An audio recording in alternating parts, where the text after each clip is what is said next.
members of the armed forces, police, and the public, they are responsible for my security.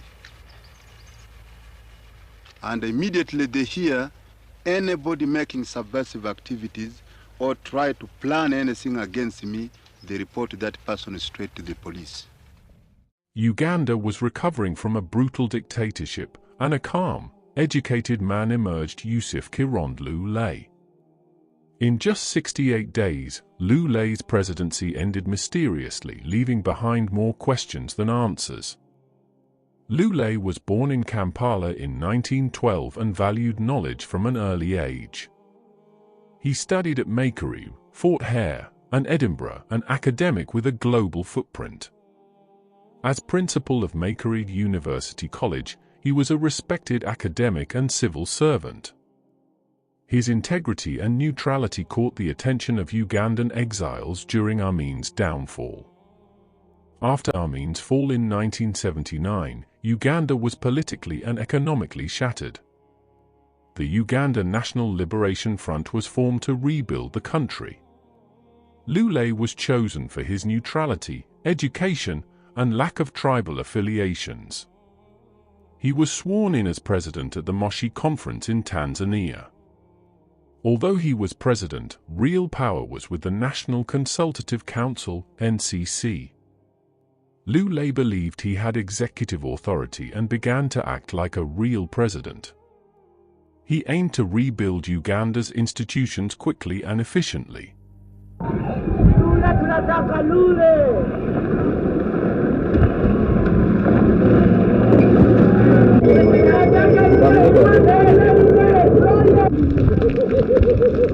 His decisive leadership style clashed with the slow-moving council. The NCC accused Lule of authoritarian behavior and ignoring agreements. Lule stood by his decisions, frustrated by the bureaucracy. Political alliances shifted quickly against him. On June 20, 1979, just 68 days in, Lule was voted out of power. Lule left peacefully and went into exile in London and became active in political resistance groups from abroad. Lule joined Museveni and others in forming the National Resistance Movement. Though he died in 1985, his political ideas lived on. Because of the behavior of this regime, various groups, both inside and outside the country, have been doing their very best to remove the regime. Despite his short presidency, Lule stood for honest, educated leadership. He was removed not for crime or violence, but for believing too strongly in reform. Uganda remembers him not for what he did, but for what he tried to do. Though his time in office was brief, Lule's vision of a united, democratic Uganda remained influential. His commitment to justice and education inspired a new generation of Ugandan thinkers and reformers. Unlike others, Lule never used violence or corruption to stay in power.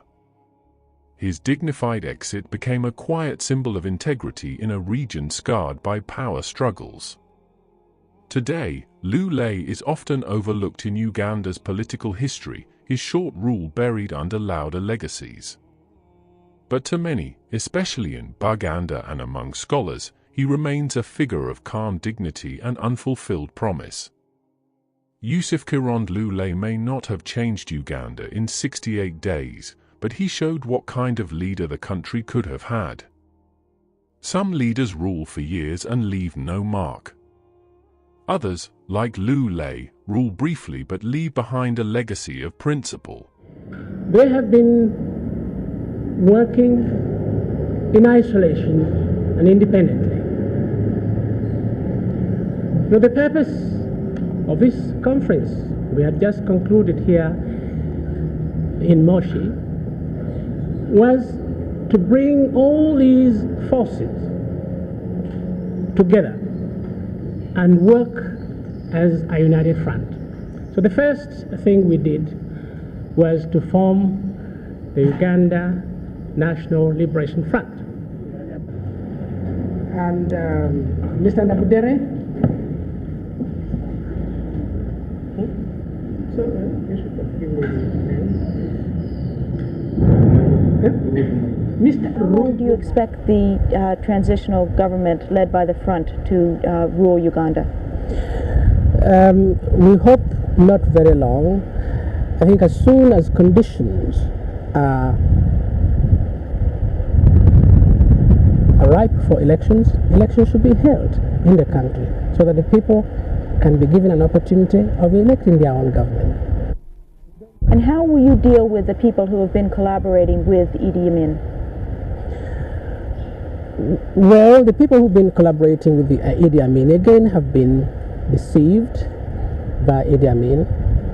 Remember, when he came into power, he was popular after overthrowing Obote. And so there have been different phases of support. Those who supported him at that time, and then those who are supporting him now. Again, we regard these people as being misinformed. They have been misdirected their energies, but we have nothing against them.